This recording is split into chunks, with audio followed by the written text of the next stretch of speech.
Good morning, students. Today we will discuss the expression of velocity for an electron which is revolving in the n stationary orbit. As you know very well, whenever the electron is revolving around the nucleus in a stable orbit, as you know very well, what do you mean by stable orbit or stationary orbit? Both are same. It is the, for example, whenever the electron is revolving around the nucleus, we are going to call it as a stationary orbit. If the electron is not going to emit any energy in this orbit, then we are going to call it as, this orbit is called as a stationary orbit. Means these are the orbits in which the electron is not going to emit any energy. Those orbits are called as stationary orbit. As you know very well, whenever the electron is revolving around the nucleus, the velocity of that electron we need to find out. In order to find out the velocity of the electron, there is a theoretical expression is there. Today we need to derive that velocity expression. Let us consider here the electron. Consider electron of mass. Consider an electron of mass m and charge minus e. Charge minus e revolving around the nucleus,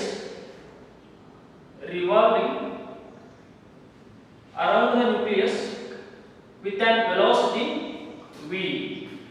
Around the nucleus with an velocity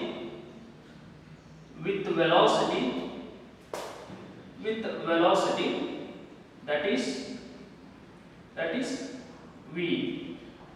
Here we need to find out how to find out the velocity of this electron in this orbit. In order to find out that velocity, we have a formula. Now we are going to derive that velocity expression now. And let us consider the nucleus and the charge of the nucleus is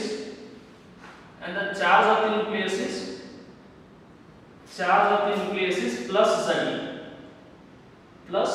Ze, that is Z indicating number of protons and E indicating charge of one proton. If you multiply Z into, you are getting total charge of the nucleus. And whenever the electron is revolving around the nucleus, and the reason is because of electrostatic force of attraction, the electron is revolving around the nucleus. And here, what is the electrostatic force of attraction between nucleus and electron? You know very well, that is the electrostatic force of attraction between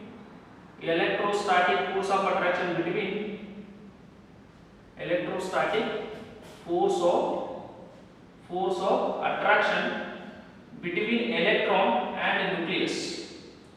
Attraction between electron and nucleus is given by that Coulomb's law. Theoretical formula, as you know very well, that is F is equal to 1 by 4 pi epsilon naught Q1 Q2 divided by R square. What is Q1? That is nucleus. Its charge is plus Z into E. And what is Q2? That is the electron. Its charge is, that is E. Don't take the minus sign because that is just indicating the magnitude. And let us take it as the equation number 1. And whenever the electron is revolving around the nucleus, the centripetal force provided to this electron, that is given by the electrostatic force of attraction. Therefore, the centripetal force provided to the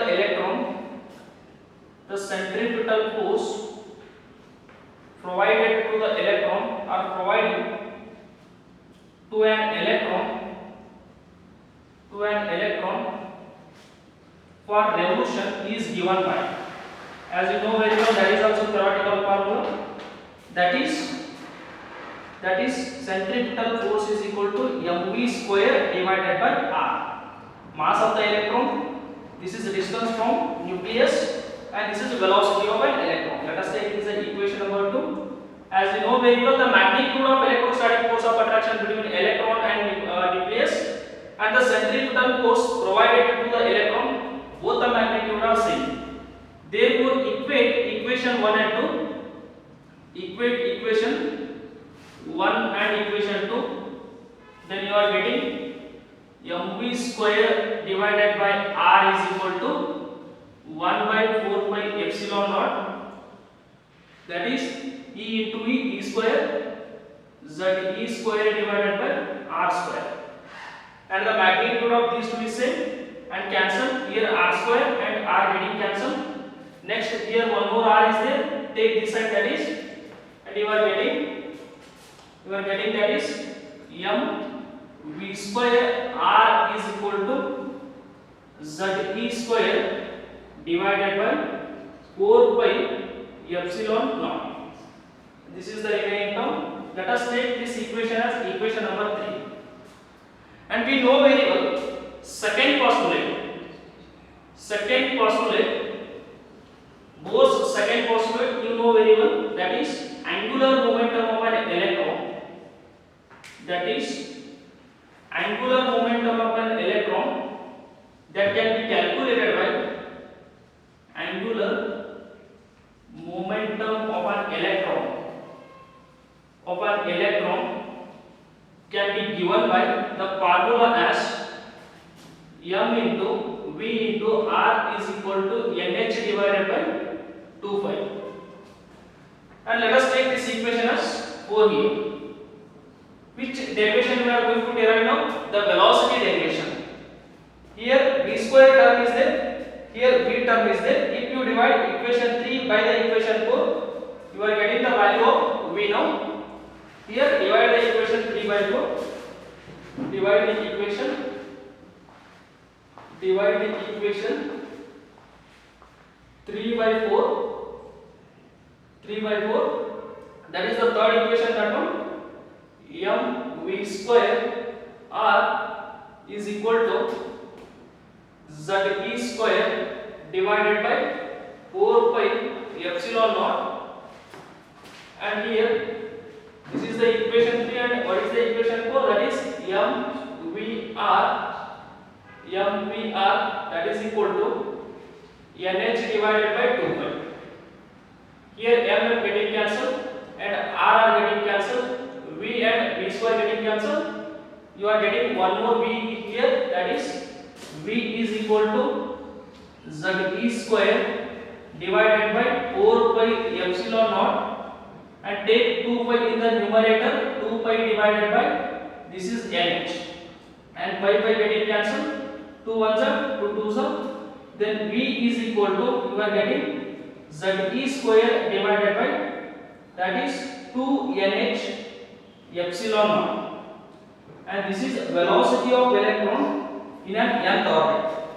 And here you can write this also as, that is Vn is equal to e square divided by 2 nh epsilon naught, because I substituted here z is equal to 1, because for hydrogen atom atomic number is 1. That's why if you consider this equation with respect to the atom as a hydrogen, for hydrogen atom z is equal to 1, if you substituted here z value becomes 1, then velocity of electron in an nth orbit that can be calculated by using e square divided by 2nh epsilon naught. Here e is charge of electron, n is, that is number of the orbit, and h is Planck's constant, and this is electric permittivity in air medium. All the values you know very well. If you substituted, you are getting the velocity of the electron. For example, now this is orbit number 1, this is orbit number 2, this is orbit number 3. If you want to calculate the velocity of the electron in the third orbit, you can substitute n is equal to 3 here. Then you are getting the velocity of the electron which is revolving in the third orbit. Or if you want to find out the velocity of the electron in the first orbit, then you can substitute value of n as a 1. And here only variable value is nothing but n and e square and 2h epsilon naught. All these quantities are constant. Only you can vary n value. That's why here Vn can be written as, this is 1 by n here. Here E is always constant, the charge of the electron, it is not going to change, and here 2 is a constant, Planck's constant, that is a constant value, and electric permittivity, that is a constant value. Only variable is that is n. If the electron is in the first orbit, n becomes 1. If the electron is in the second orbit, n become 2. Depending upon the number of the orbit, the n value is goes on changes. That's why the velocity of the electron is only depending upon n value. That's why Vn is inversely proportional to 1, that is n number here. If number of n or this value is goes on increases in the sense, the velocity of the electron is goes on decreases.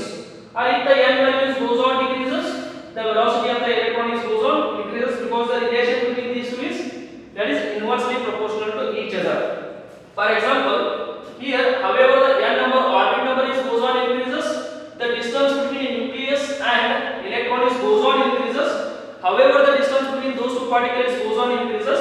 As a result, the electrostatic force of attraction between nucleus and electron is goes on increases. That's why the velocity of the electron is decreases.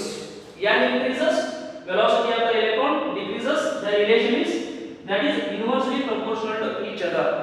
For nth orbit, just we can find out for the nth orbit of electron, we are going to use in order to find out the velocity. Then v square divided by 2n h epsilon, you can use this formula. Whatever it is the orbit, just we can substitute the number of orbit here, and this one is the theoretical formula, and this is the derivation for expression of velocity for an electron in the nth stationary orbit. And next one more derivation is there. And next there is another concept.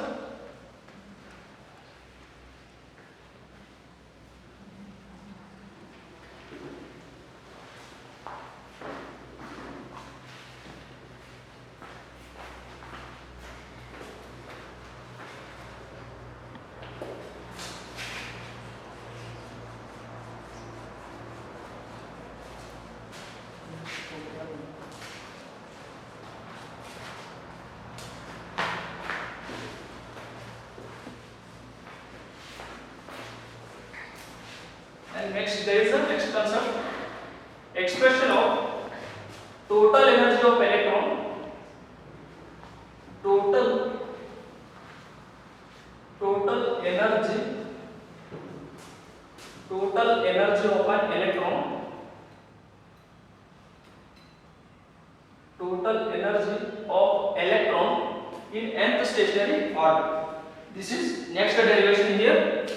Here you already discussed about the energy equation of electron. The day before yesterday we derived this equation, but that is not completed one. But here again we have to derive the energy equation of electron in the nth stationary orbit, because we need to express this expression in terms of value. As you know very well, we already derived this one. Consider an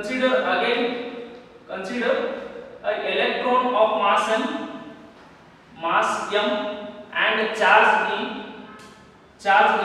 revolving around the nucleus,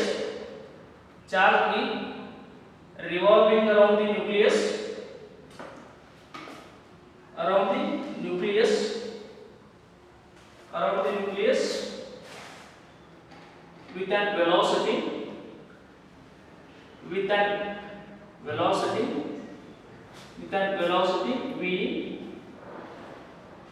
v, and the mass of nucleus is plus z. This is almost the same as you derived the equation. And this is atom.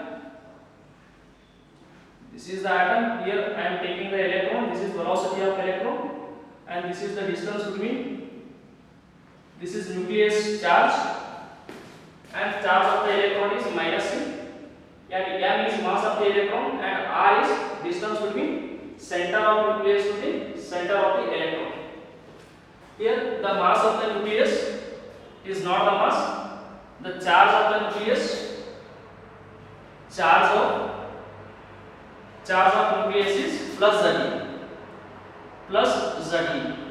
Again you know very well how to find out the electrostatic force of attraction between nucleus and electron, again the same equation.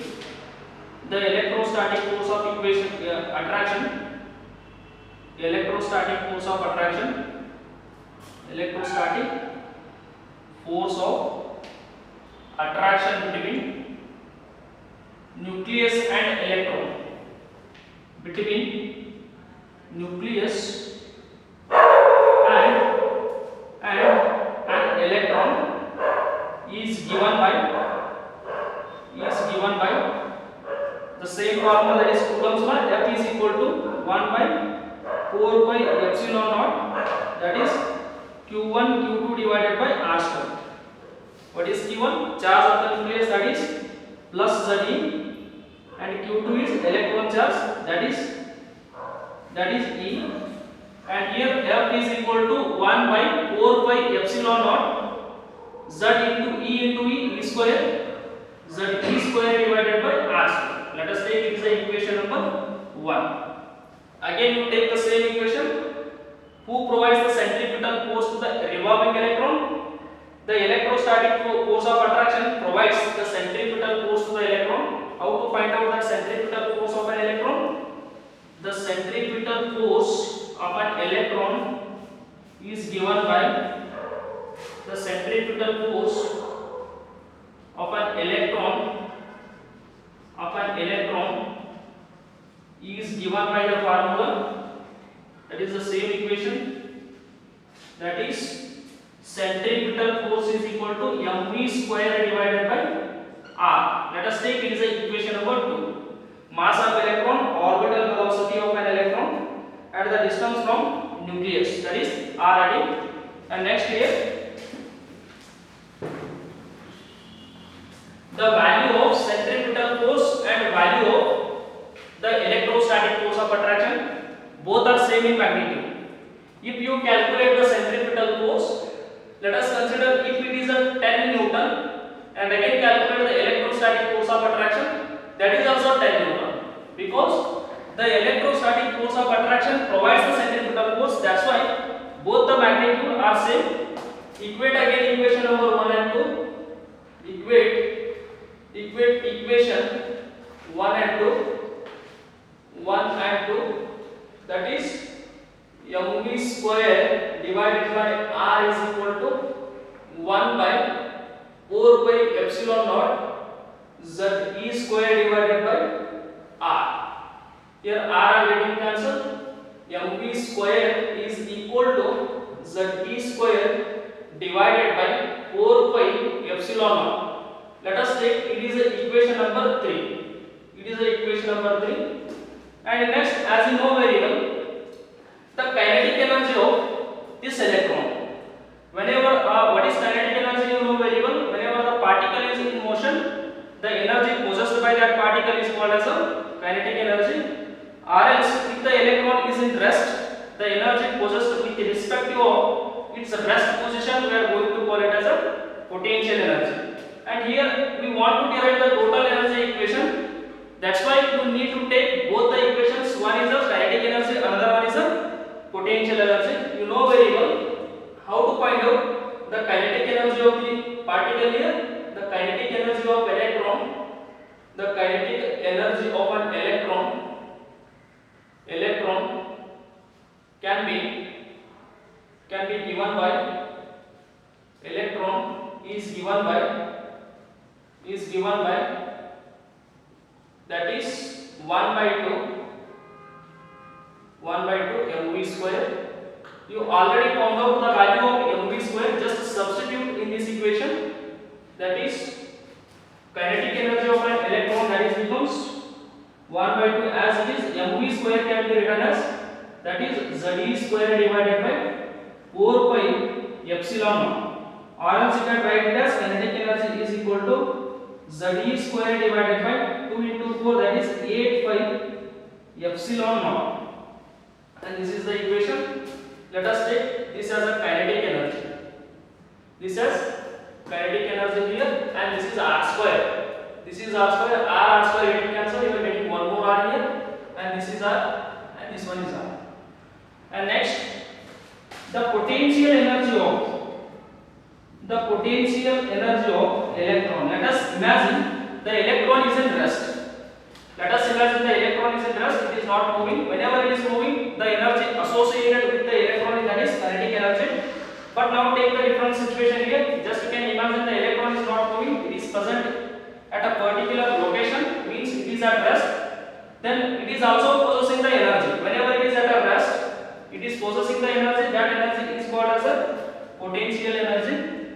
The potential energy of an electron is given by there is another formula, that is potential energy is equal to, that is Z square 1 by 4 pi epsilon naught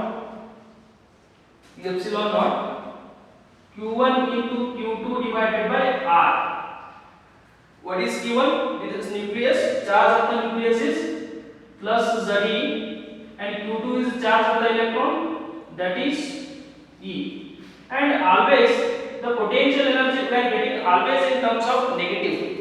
Why? Because consider here, this is the atom here. I am taking the position of the electron here. Here it is having, in order to find out the potential energy of this electron, we are going to use this formula, but I am taking the negative sign. What it is indicating? Let us consider this electron having this much of potential energy here, that is minus 1 by 4 pi epsilon naught Ze square divided by R. Now electron having the potential energy is equal to this much, but our intention is to take the electron away from the orbit.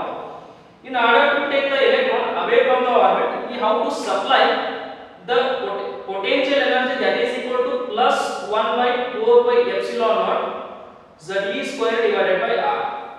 The electron having this much of potential energy whenever it is present at this location, but our intention is to take the electron away from the orbit. If you want to take the electron away from the orbit, we have to supply this much of potential energy to the electron. It is having negative here, but you are supplying positive potential energy. Negative and positive becomes cancelled with each other, and its total energy becomes zero. Whenever its total energy becomes zero, then this electron is leaving this orbit. That's why this electron having a negative potential energy, and that potential energy calculated by using this formula, and that is I am taking it as a negative. And next, total energy of the electron, how to find out? That is total energy, that is equal to kinetic energy plus potential energy.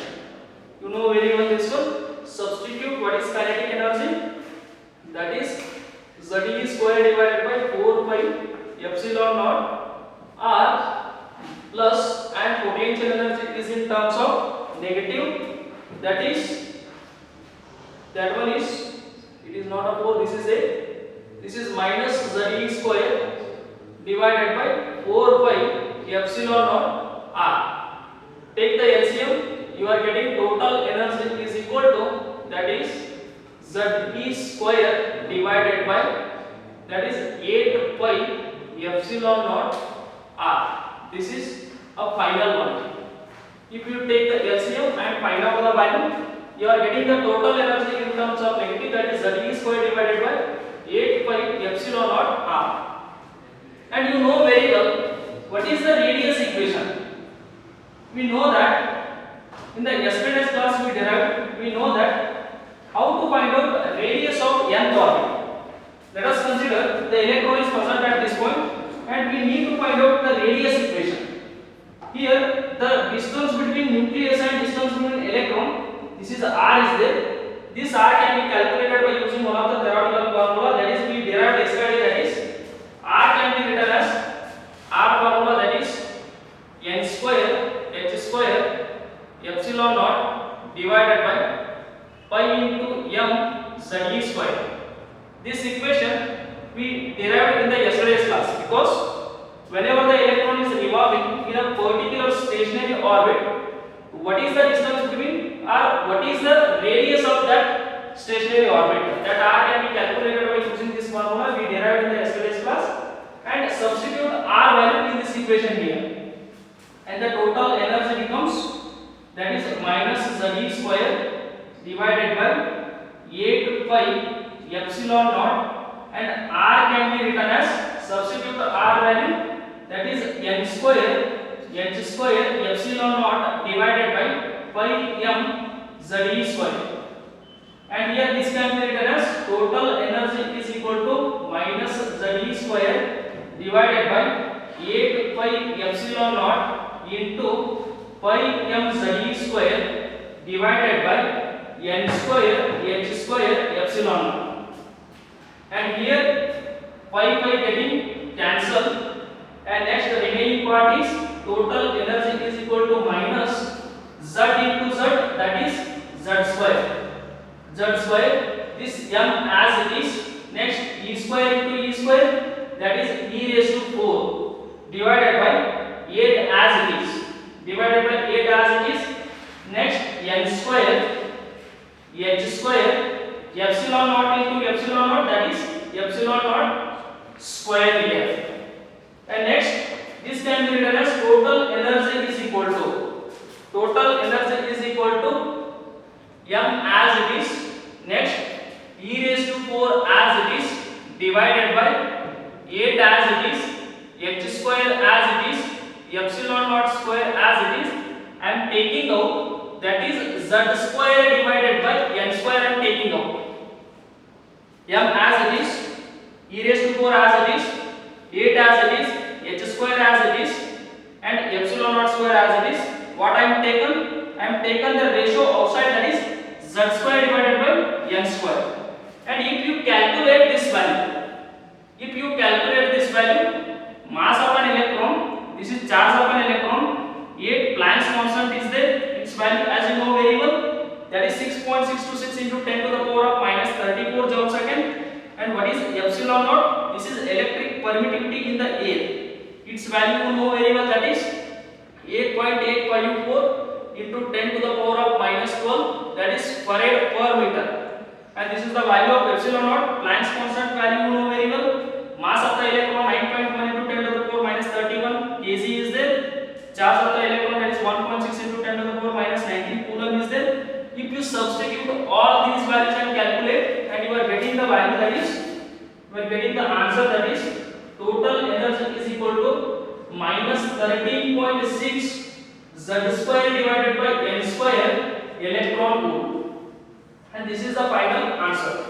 And here this total energy answer becomes, this is total energy of an electron, that is minus 13.6 z square divided by n square electron volt. If you want to convert electron volt in terms of joule, then just you can multiply into 1.6 into 10 to the power of minus 19 coulomb. For hydrogen atom z is equal to 1. Here for hydrogen atom z is equal to 1. And what is n? N is indicating where the electron is revolving. If the electron is revolving in the first orbit, take n is equal to 1. If it is in the second orbit, take n is equal to 2. And if it is a hydrogen atom, take z is equal to 2. Or if it is a helium atom, take z is equal to 2, depending upon which atom you are going to use. Getting? For hydrogen atom I am going to write, for hydrogen atom z is equal to 1. Then this equation becomes total energy is equal to minus 13.6, that is into 1 by n square electron volt. And this is the final answer. And this equation applicable only to the hydrogen atom, and this equation applicable to all the atoms, because here z square is there, but I kept the z value is equal to 1 here, that's why it is applying for hydrogen atom, and it is for all the atoms it is applying. By using this equation, you need to find out what is the total energy of the electron present in a stationary orbit. If it is in the first orbit, n as 1. If it is in the second orbit, n as 2. Depending upon that one, we are going to use the energy of that electron which is revolving in the particular stationary orbit, depending upon the n value. And just you can remember, and this is